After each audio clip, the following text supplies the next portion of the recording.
My name is Anna, I'm 34 years old, and on the day we buried my father, while the earth was still fresh over his grave, my stepmother put an envelope in my hand in the cemetery parking lot, in front of 40 people who had just said goodbye to him, and told me, "This is yours, read carefully what it says," and she turned around and walked away with her sons without looking at me once more.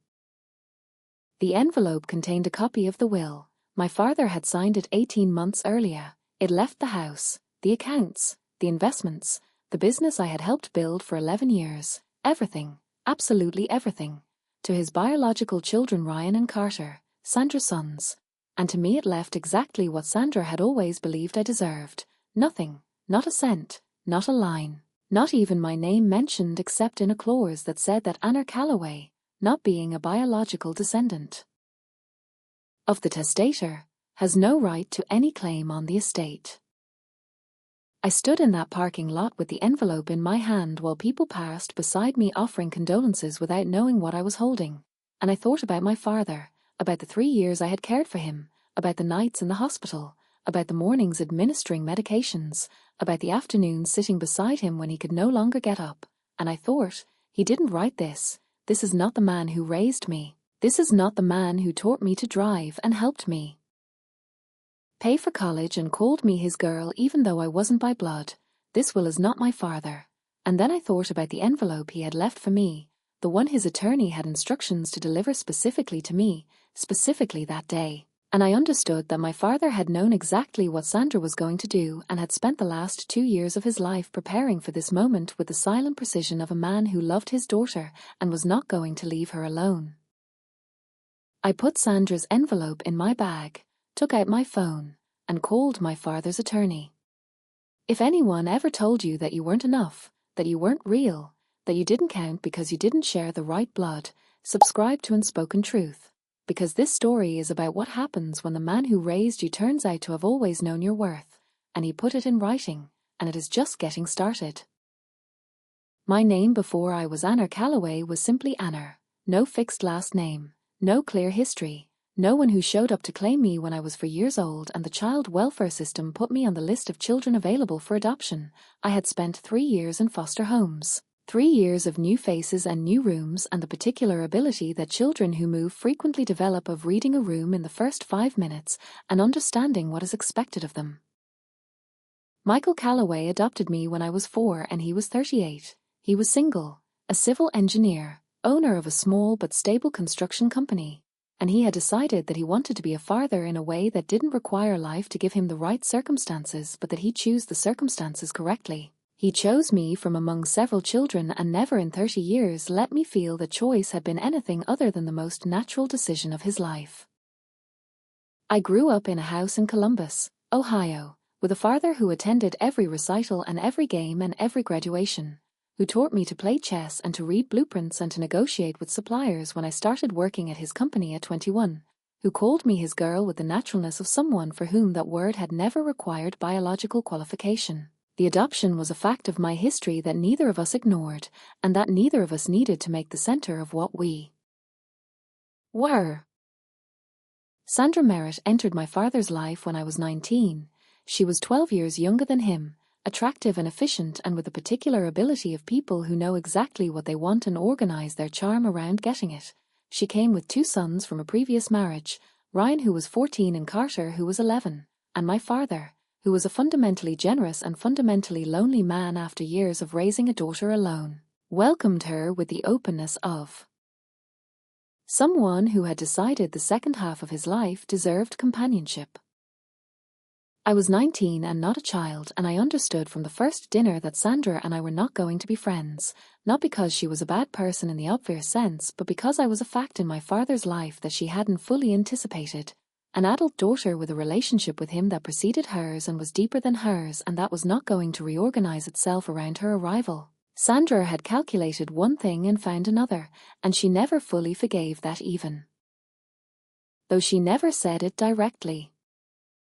What she did say, in forms that changed depending on the audience, was that I wasn't really Michael's daughter, that adoption was a noble gesture but blood was blood and that important family decisions should be made with that in mind. She said it with the softness of someone who knows that what they're saying is indefensible said directly and who therefore never says it directly. She implied it, let it float in the air of family dinners, deposited it in the ears of Ryan and Carter, who grew up with that implication as part of the landscape of their relationship with me. My father heard those implications for years and responded to them in the only way he knew how, with facts, with actions, with the consistency of someone who didn't need to debate what was obvious to him. He included me in the business, gave me real responsibilities, treated me as what I was, his daughter, his partner, the person he trusted most in the world. And Sandra filed each of those gestures in an internal folder I couldn't see, but whose existence I understood. I started working at Calloway Construction at 21, first in administration because numbers had always come naturally to me, then in project management because I understood blueprints and understood clients and understood the difference between what a project needed and what the client thought they wanted. At 25 I was managing 3 simultaneous projects. At 28 I was director of operations with real authority over real decisions. At 31 when my father had his first cardiac episode, one began running the entire business while he recovered, and I did it well, better than anyone expected, including myself, and the business grew during those recovery years in a way that had my signature on every decision.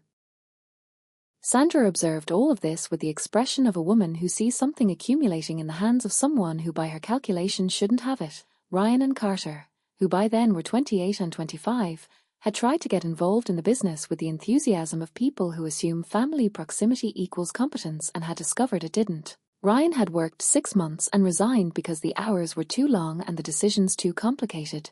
Carter had lasted 4 months and had a conflict with a supplier that I had to resolve, and after which my father had gently told him that perhaps his talents were elsewhere. Neither of them forgave me for that, which was understandable if you were them and had grown up with Sandra's implication that what was mine should be theirs, which was unacceptable from any objective perspective, but is rarely evaluated from objective perspectives when money and a surname are involved. My father had his second cardiac episode when he was 6 to 7, more serious than the first, with complications the doctors described with the careful language of people who know they are describing the beginning of a countdown. He partially recovered, was left with limitations he hadn't had before, and the 3 years that followed were the 3 years I wouldn't trade for anything, even though they were also the hardest I have lived. I moved into the family home to be close, not because anyone asked me to, but because it was obvious someone needed to be close and I was the person who wanted to be. I ran the business during the day and spent the afternoons with my father, the dinners, the nights when he couldn't sleep and wanted to talk, the good days when he was spirited and the bad days when the fear of what was coming was heavier than anything else in the room. Sandra was in the house, she was his wife and she was in the house, but Sandra had her commitments, her lunches, her activities, the particular business of a woman who has organized her life around things that don't include sitting in a room with someone who is sick and frightened and needs presence more than efficiency. I say this not to condemn her. I say it because it's what happened and because facts matter when it comes to understanding what followed. Ryan and Carter visited Sundays, with the regularity of people who have established a frequency that allows them to feel they are fulfilling their duty without fulfilling too much. They arrived, had lunch, spoke with their mother more than with my father, left at 3 in the afternoon. I stayed. It was in the second of the 3 years when my father told me what he had done. He did it on a Tuesday night while I was reading him the quarterly business reports, as we did when he could no longer review them alone. He put his hand down on the paper and looked at me with the particular expression of a man who has made a decision that has cost him effort and who is finally ready to say it out loud. "Anna," he said, "I need to tell you something I did 2 years ago that you need to know before I'm no longer here." I told him to tell me. He told me that 2 years earlier, when his doctor had first told him that the horizon had a specific shape, he had begun to worry about something he had never told me directly because he didn't want me to feel that my place in his life needed to be defended. He had worried about what Sandra would do when he was no longer there, not because he thought Sandra was a bad person, but because he knew Sandra and knew the particular logic of someone who had spent 15 years convincing herself that what was mine should be her children's, and he had decided he was not going to leave me alone facing that logic without preparing me. He did 2 things, he told me. The first was to have DNA tests done on Ryan and Carter without their knowledge. He did it through a private company using samples he obtained from everyday objects during a Sunday visit. He did it because he had a suspicion he had been keeping for years and needed to know whether it was founded before making decisions. The results came back 6 weeks later and confirmed what he had suspected. Ryan and Carter were not his biological sons. The numbers were absolute, 0% probability of paternity, neither of them. I sat in silence while he spoke, looking at his hands on the paper, thinking about 15 years of Sandra, implying that I wasn't his real daughter while she herself knew what she knew, while she had built an entire life on a lie that my father had discovered and kept in silence for 2 years. The second thing he did, my father continued, was write a letter, by hand, in which he documented everything, the DNA test results, his thoughts about what he had discovered, his decisions about the will, his reasons, his love for me, everything he wanted me to have in his own words for the moment I needed it. He had left the letter and the test results with his personal attorney, a man named Gerald Foss, whom I had known since I was a child, with instructions to deliver them specifically to me. Specifically on the day of his death. I wanted you to know that I knew, my father told me, and I wanted you to know it doesn't change anything about what you are to me. You are my daughter, you always have been, and what Sandra does when I'm gone is not going to change that because I made sure it couldn't. He took my hand and I held it for a long time without saying anything because some things don't require words, and this was one of those moments, one of the last good ones before the last months were what they were, and I kept it in the place where I keep things that matter too much to examine too often. My father died on a Thursday morning in October, quietly, in his bed, with autumn outside the window and me in the chair beside him where I had spent the last 3 nights because I had known we were close. Sandra was in the house but not in the room. She came in 20 minutes after I called to tell her, looked at my father for a moment and then looked at me with an expression I hadn't seen on her before. The expression of someone who has been waiting for a moment and has just understood their moment has arrived. The funeral was Saturday, 40 people, the church where my father had gone all his life, the cemetery where his parents were buried, everything correct and dignified and painful the way funerals are painful when the person you bury was real and their absence is going to be real every day that follows. In the parking lot afterward, while people were still saying their goodbyes and children ran between the adults and the October sun made everything seem sharper than it should, Sandra approached me with the envelope, put it in my hand, said what she said, and left.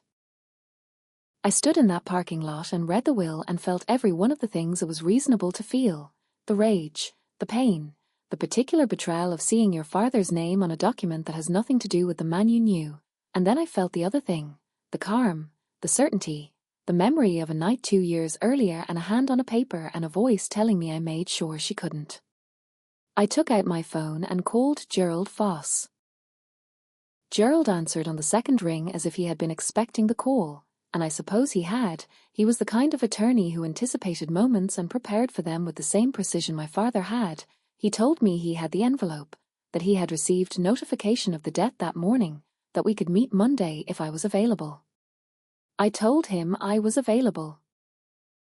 I spent the weekend in the family home because it was still my home even though Sandra was already behaving in a way that suggested it wouldn't be for long. Ryan and Carter had arrived Friday and settled in with the comfort of people who believe they are on their property. Carter had asked about the business with the sudden interest of someone who has just remembered it exists. Ryan had had a low-voiced conversation with Sandra in the kitchen Saturday night that stopped when I came in for water. I observed all of this with the calm of someone who knows something the others don't know and who has learned to sit with that knowledge without letting it show on their face. A skill I had developed in childhood, and that turned out to be exactly what the situation required. Monday morning I went to Gerald's office. It was a building in downtown Columbus I had known since I was a child, and that smelled the same as always, like paper and coffee and something vaguely institutional I associated with the seriousness of the matters resolved inside.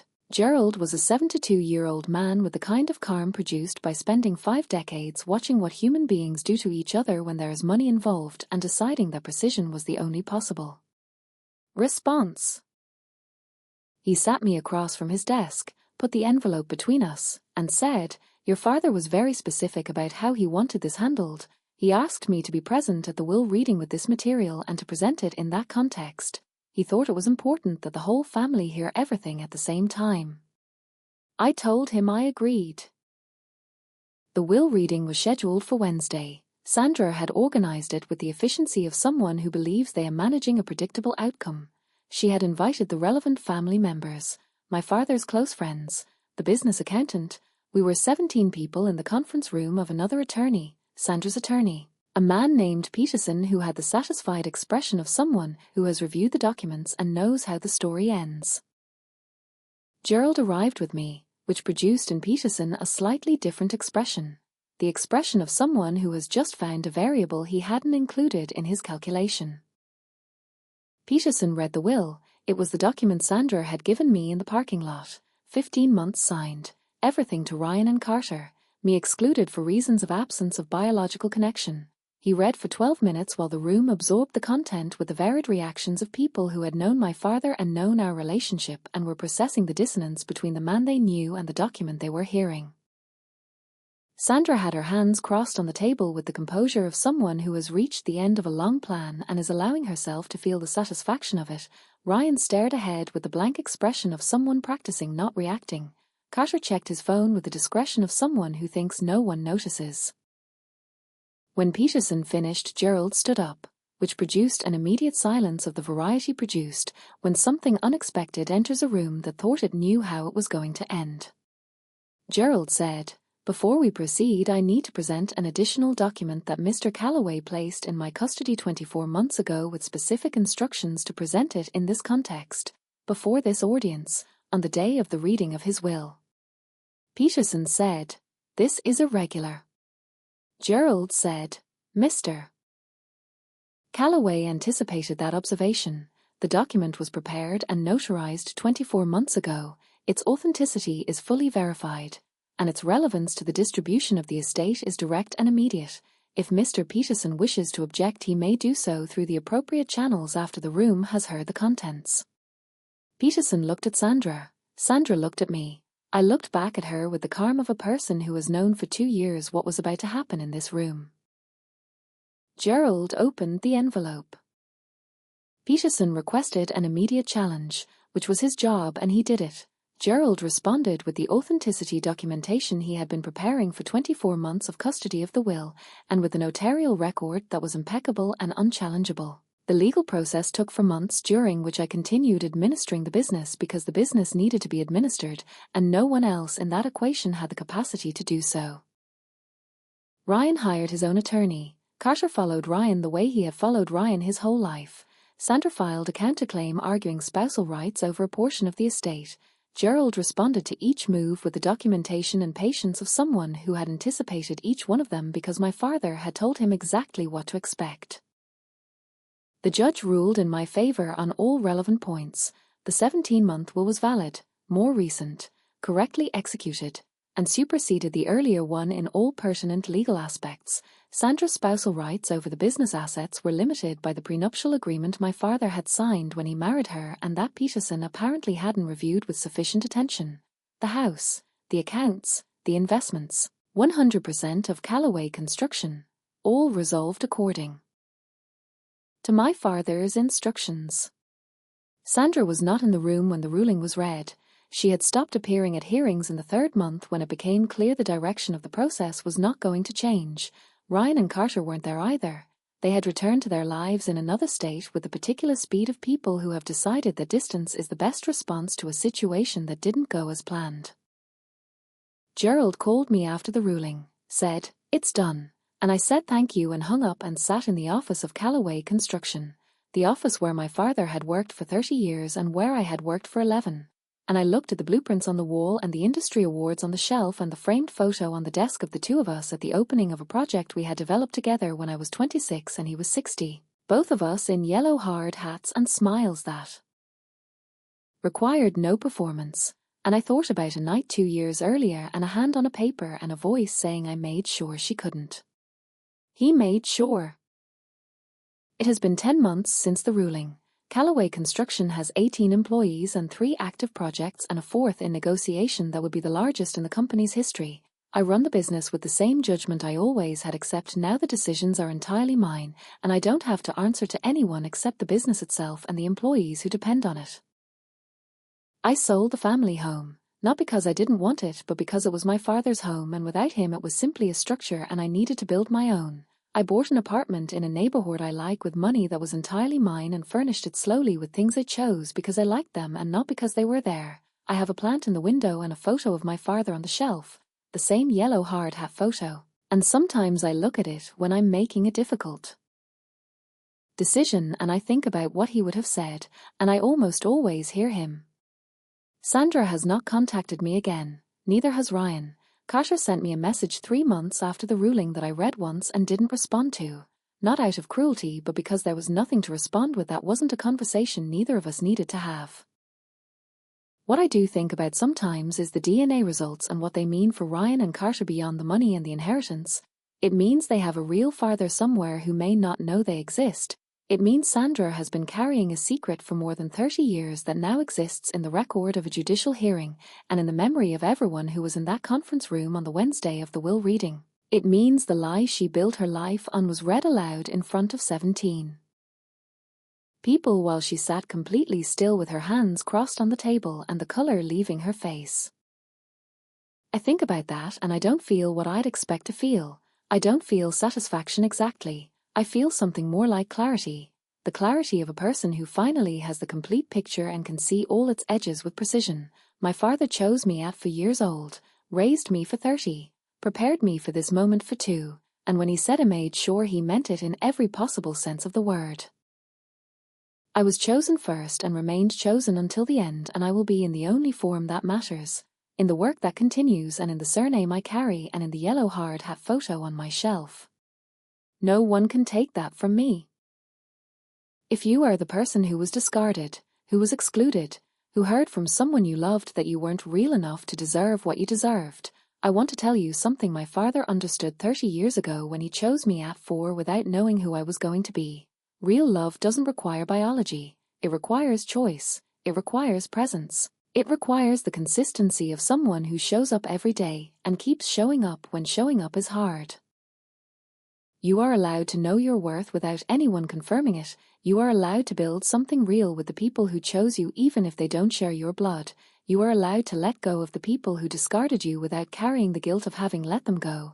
You are not responsible for the lies others built, and you are not responsible for undoing them. You are only responsible for what you do with the truth when it finally reaches your hands.